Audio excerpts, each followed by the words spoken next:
Les 10e assises de la pêche et des produits de la mer se tiennent à Granville jeudi 12 et vendredi 13 septembre. Une occasion de visiter la halle à marée où transitent chaque jour ou presque plusieurs tonnes de poissons et de coquillages, dont le célèbre bulot de Granville. Toute l'aire géographique du bulot de la baie de Granville, il est sur des substrats sablonneux, sableux, un petit peu de cailloutis et absolument pas dans la vase, comme on peut retrouver certains bulots plus de l'autre côté de la Manche et plus vers le nord, vont avoir plus goût de vase. Les gens le disent, le bulot de la baie de Granville, il n'a absolument pas goût de vase, il est hyper fin.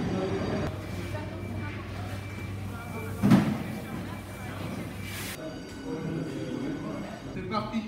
Là on a une quarantaine de postes à disposition des acheteurs qui viennent sur place. Et puis on a également, donc, comme je vous l'indiquais, les acheteurs qui achètent à distance. Donc là on a sur un système de vente aux enchères descendante puis remontante. C'est-à-dire que le crieur indique le prix donc du lot.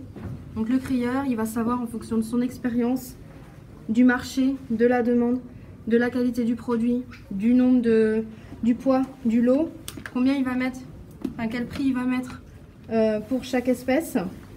Il part d'un prix, donc les enchères descendent. Soit une personne appuie sur le bouton et obtient le lot, on parle d'adjudication.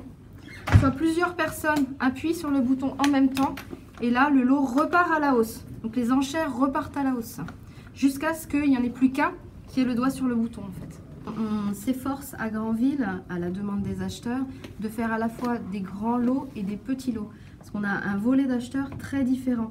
On a des gros marailleurs, des cuiseurs, donc des gens qui ont vraiment besoin d'apports de volume important, hein, sur toute la France d'ailleurs.